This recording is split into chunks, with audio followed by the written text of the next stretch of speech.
Mr. Mrinal Sen, a filmmaker who has for the last 25 years been making films that are quite, or well, mostly different from the more conventional ones.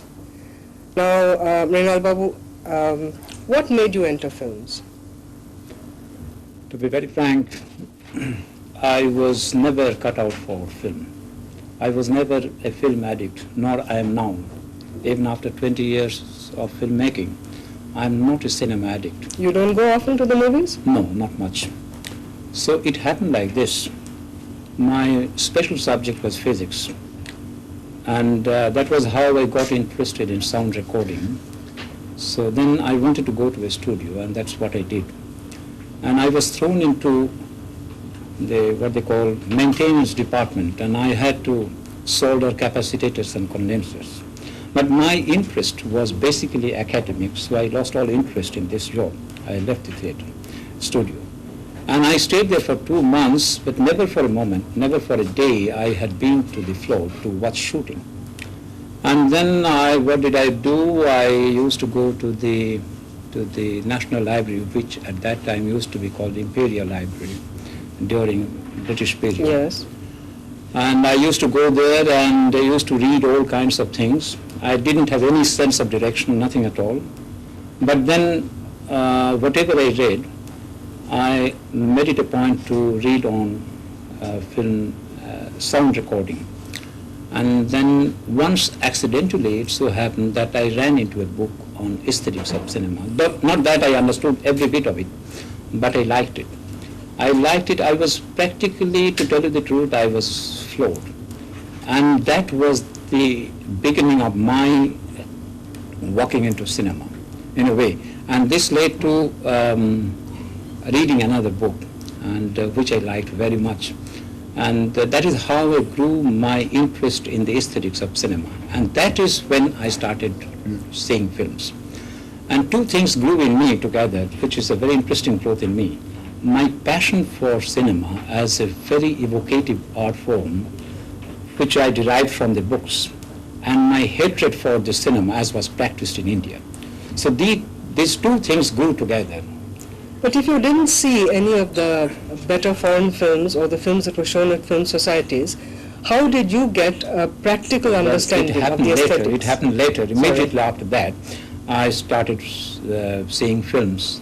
I started with Russian classics, which I could see at that time not through the film societies, because the film society started in 1948, if I'm not mistaken. Right. Yes, but before that, there was an organization called Friends of the Soviet Union, and the Anti-Fascist Writers Association during the war and after the war. And these two organizations were very active, and I could see very important films of Eisenstein, Pudovkin, Tovzenko, and others, and Donskoy. And I was fascinated by these films. Later on, I joined the Film Society. I was an outsider because I didn't have enough money to be a Film Society regular member. But then I used to go there. I had my friends there. And that was how I got interested in good cinema. And I started writing on the aesthetics of cinema, and I wrote something, on dialectics of cinema, on the relationship between cinema and poetry and all that. And then I thought I had become somewhat of a filmmaker.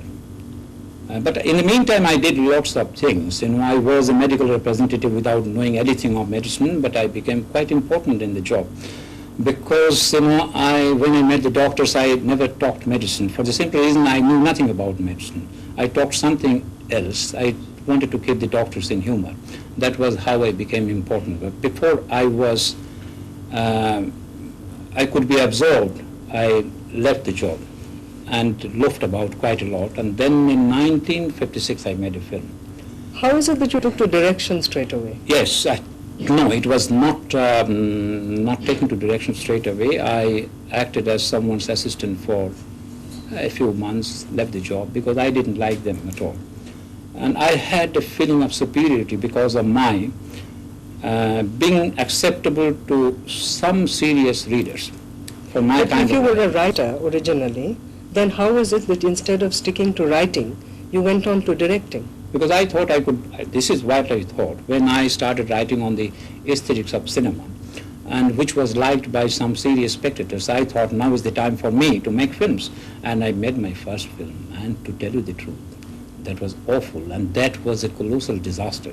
So I immediately convinced myself that filmmaking is not my job. You always tend to underestimate yourself. No, it's not that. It's not that. My start was very uneven, and I have made a very long voyage by now, and it has been very erratic, very different from, say, Satyajit Ray, who came to cinema, made his first film, and he won the world.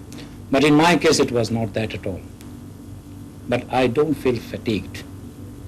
I still remain very youthful. Well, that's marvelous for us cinema goers who just wait to see a really good film once in a way. Anyway, among all these aesthetic experiences that you had, these things that you read about, and these films that you saw, which would you say was the strongest influence on you, on your filmmaking? Well, even though there was not any trace of that influence in my first film, but then I was very much under the influence of neorealism, which was a post-war phenomenon in Italy. Yes. And I was fascinated by that.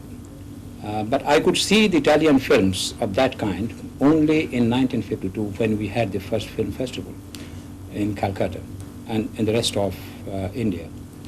But my friends and I, Ritik Ghatak was a friend of mine, and then he and I and others, Rishikesh Mukherjee for that matter, we used to do a little bit of what I would say collective reading. Yes. Wherever we got to, we could catch hold of any writing on neorealism. We read something about what Zavattini, the promoter of the, in fact, he's the person who started it. Yes. The movement of neorealism. So we used to memorize all the lines of whatever Zavattini used to say. And we had a certain background, because all of us, Ritik Ghatak, myself, Shalit Chaudhuri and others, we were all associated with the left movement, students' movement in India. So that was the beginning. That was how the spade work was done. And later on we ran into this neorealism, and we could find a connection. Would you say, for instance, that one of the themes that appears persistently in your films is the disintegration of middle-class values? Would you say that has been influenced to any extent by the neorealist films, which in their own way dealt with the disintegration, shall we say the moral disintegration of a people who were defeated after a war? Well, yes, by all means. And the milieu was entirely different. Yes, of course. But then one has to intellectually extend one's experience to be able to identify, and that is exactly what we could do.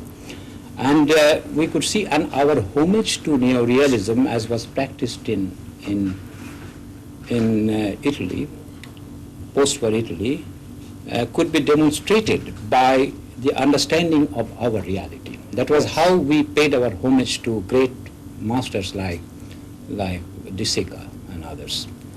And this is exactly how we since you asked me a specific question about the disintegration of the middle class values, because I happened to come from the same milieu. Yes. And it was so close to my life, close to my understanding, and that is exactly what I wanted to portray, and wanted to keep a certain perspective, because projecting the reality in its physicality is not enough. Unless you can keep a perspective, unless you can grow an attitude, I don't think you have any moral right to depict the reality the way it is shown, it is seen in life.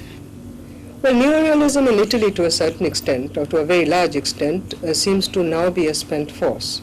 So, the realism that your films project, for instance, in Ek Din Pratidin, or even a little earlier than that, quite a few of them, films like even parts of Calcutta 71, for instance, the rain sequence, which most of us thought was absolutely excellent. It applies to anybody who's getting wet in any case.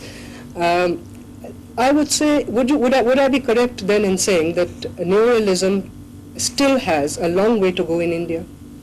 Well, I have a feeling that neorealism, as was practiced in Italy, didn't exhaust itself. I think what we are trying to do, what I am trying to do, and what I understand neorealism to be, well, what I am doing is the logical extension of what I experienced, what I saw in the post-war Italian films. Yes, but we have had, for instance, especially in Bengal, after the partition, we have had a complete, how shall I put it, a sort of change in values. I'm not saying it's for the better or for the worse, but there has been a change. Can I give you my point here? When Surely. you say partition, I think it started with the war. Possibly. It started with the war. Yes. War and partition came almost one after another. Yes. And there was hardly any gap. So it started with the war, and the values were completely disintegrated. They continue to be disintegrated, or are they being disintegrated in a different fashion? Would you say, for instance, the hypocrisy that you have shown in Ek Din Pratidin is a thing that you would have had roughly at the time you're talking about, or do you think that that is the logical extension of years of being deprived, as has been happening in certain areas? I wouldn't use that much of an unkind word as hypocrisy. What I would say, because it is because of my passion for the life of the middle class, yes, I would say that we are sandwiched between two forces. On one hand, you have the existing codes of morality. On the other hand, the needs of the present reality. yes. And we are sandwiched between the two. So, and there you can see a kind of what I would say multiplicity in a human individual.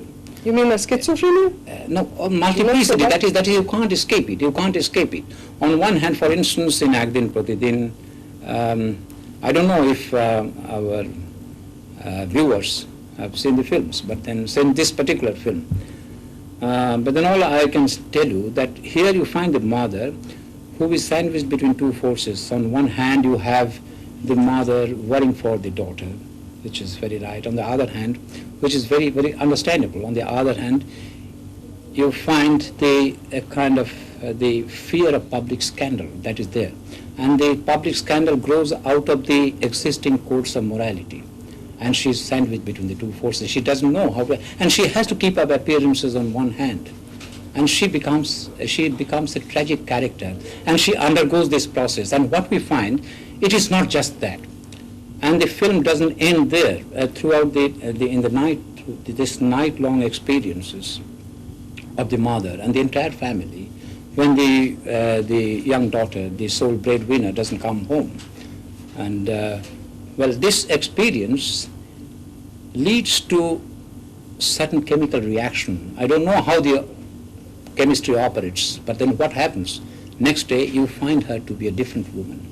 The woman who ran into her small room, yes, to escape the attention of the people, because all the people were awake when in the early dawn the girl came back. The mother just wanted to see that the girl is there. She's there, perfectly composed, and she was happy. But then at the same time, the fear of public scandal that completely crippled her, and she ran into her small room. But next day, you find her coming out. And there, I can clearly see a kind of, what I would say, interior strength hidden behind despair. And that is perhaps one of the hopes for survival for the middle class people. Well, one of the most interesting features of your films, which I find, is your extremely interesting understanding of women. I don't mean it's a sort of sentimental sympathizing. That sort of thing you come across in quite a few ordinary conventional films too. What I find rather extraordinary is your pragmatic understanding of how a woman would react in a particular situation. I wonder how you come by this knowledge, aside from the fact, of course, that you must have obviously observed your family and other people very closely. Well, I'm happy that you liked my way of looking at women. I have always felt, that everybody does, every sensible person does, that we live in a society where male chauvinism is rampant. It's a global phenomenon. It is not an Indian case alone. You find it everywhere. even in the highly sophisticated countries. Oh, true. You find male chauvinism playing a very dominant role. But here in India and in other developing countries, you find male chauvinism being manifesting itself in very crude ways. And this is what I have seen from the facts of life in my family and even outside. I remember while in Cannes last year, my wife played the mother in the film. Yes. And well, to make a film, to direct a film is pretty difficult, but to direct a wife is much more difficult. Oh, that sounds like your male chauvinism. Well, yes, it is that. And that is what I will tell you about it. I am now passing through a self-criticism, passing through a phase of self-criticism, and that is why I took up this subject. And I happen to be a member of that class which indulges in male chauvinism. I am a man. So that was very interesting, and I come to this point. An interviewer asked my wife, now, how do you look at male chauvinism? And she said, look, my husband and I, we go to studios together, we work together, and he puts in his lever, but he always tries to convince me that he works much more than me, but in my own way, I feel that I also work very hard. And we come together, and then when we come home, my husband relaxes and my business is to make tea, prepare tea for him. That is where I can find a kind of contradictions my husband suffers from. Right. And so this is what we do, and this is what it is, and the admission of this fact, well, is very important for me. Yet there's there's another very interesting factor in some of your films. Normally, when a man and a woman are involved, it ends up in a romantic development. But in at least two films, where there would probably, at least in one film in which you would have had complete justification in it ending up like that, in Padatik is the film I have in mind, here is this young woman and this young man who have at least a political affinity, who are together. It does not, it ends, they just exchange notes. They just react like people react to people instead of ending up as a romantic team. That's a most unusual thing in your films. The same thing happened in one of your very early films, I remember, which struck me as being very extraordinary even at that time, and that was a Neela Kashe Niche, where there is... Long back. Oh, well, I mean, long back or not, it still had its points. It's this extraordinary sympathy between the housewife and the Chinese hawker. I thought that was extremely well done. The rest of the film I can argue about, but that particular thing was done with a strange sensitivity. Do you feel that there could be more films made about relationships between, say, men and women that do not necessarily end up in romantic entanglements? Well, I have always felt in our society where there are, even now, a lot of taboos are there. Taboos do exist in our society in the relationship between man and woman. I have a feeling that the relationship matures only after marriage. So I always love to do an exercise in post-marital relationship. Yes. That, to my mind, is much more interesting to me.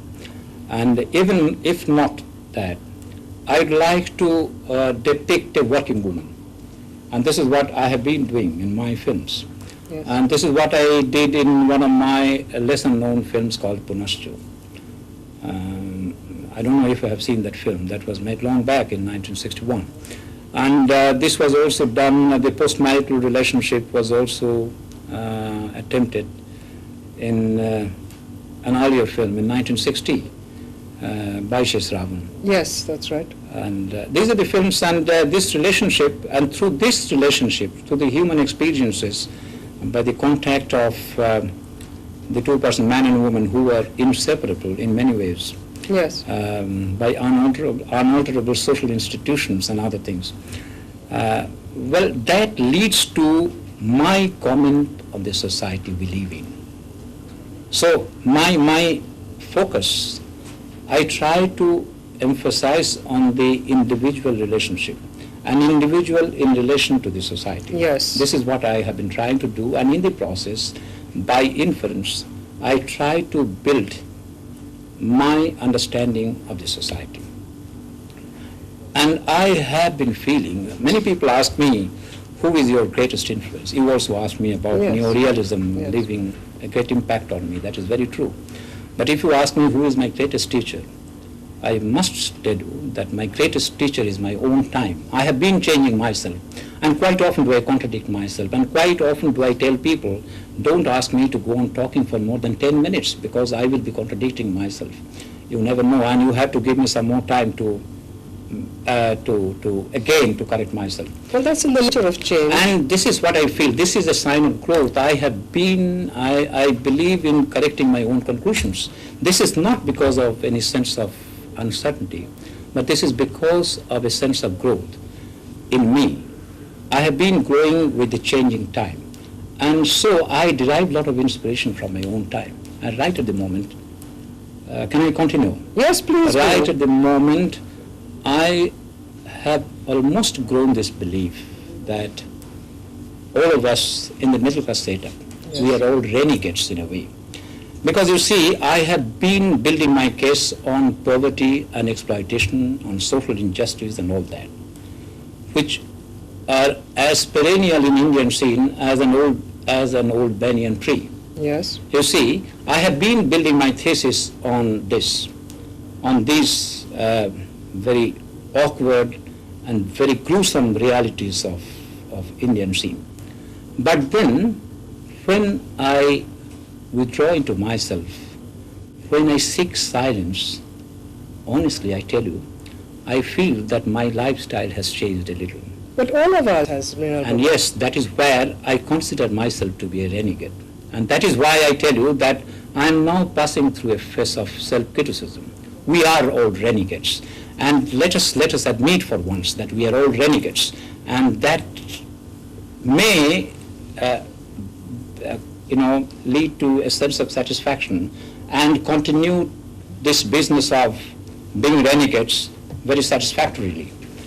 That is very true. But then at the same time, we must imbibe in ourselves a sense of guilt. Well, can I then ask you about something else also? And that is that here, I believe your next film is to be a comedy? Well, yes. Well, considering that you wrote a book on Chaplin, yes, so early in your career, I would have thought you were obviously very interested in comedy. Now, why have you waited so long to make a comedy? I don't know. I tried my hand at comedy long back. It was, part of the film was quite interesting, even when I look at it now. Which is this one you have in mind? The film is called Abusheshe. I don't want to remember the film because the second half was so sentimental. I didn't like the film at all. I don't want to be remembered by that film. But then I feel that I have a flair for flippancy, if not for languages. But you made films in other languages. How did you manage? I know. I have made films in different languages. In Telugu, for the simple reason that the people asked me to make films in different languages, in Telugu, in Oriya, in Hindi, and my Hindi is atrocious for that matter. But you see, it is difficult. It is difficult to make films in any language other than yours. Yes. But then it is not impossible. It is not impossible because it is the same milieu you are depicting. You see, my area is primarily the poverty and exploitation. And you should not be surprised if I make a film in an African country, in the black African country, because there also I find this the poverty and exploitation operating in large measure. Yes. And poverty and exploitation do not have two cultures. It is the same. That was how I could do it. But then, honestly, my flair for languages is very, very poor. I don't have any flair for languages, but I believe I have flair for comedy. I believe in flippancy, and by remaining flippant, you can make your points very sharply. But then, you see, and this is why I have decided to take up a comedy this time, but then it is all fun, unadulterated fun. The film I am going to make now, it will be called Chal Chitra in Bengali. It means kaleidoscope. And but then it is again a study of the middle class life. But then, towards the end, well, there is a sharp banter at myself and at my class to mark the end. That is there. Well, in 25 years, you've come a long way. And 1981 is very definitely your year. First, it is 25 years of your filmmaking. Then you're making a comedy at last, and a comedy. Shall I tell you something more? No, let me talk about this one. Yeah. Because obviously you're trying to get out of this one. This is the year when you had a retrospective. This is the year when you got the Silver Bear, and now you're a Padma Bhushan. And we are all extremely excited about this fact. And we would like to know what your reaction is. Well, I can talk about my wife's reaction That would be very interesting. instead of my reaction. And we have been living as husband and wife for the last several years. Congratulations. Even though while in Cannes last year, I was told by some of the organizers of the festival in Cannes, who happened to be my friends, they told me, you see, you don't introduce your wife as your wife, you introduce her as your actress, because that will give her more credibility and she will feel more important. So later on, I used to tell people, look, she's my actress and I'm living with my husband for the last 27 years. So, and that was how I tried to act as a nonconformist in Indian setup. Well, now I can realize, never in my life could I convince her that she is the wife of a very important man. Now I feel I have been able to convince her that she is the wife of a very important man.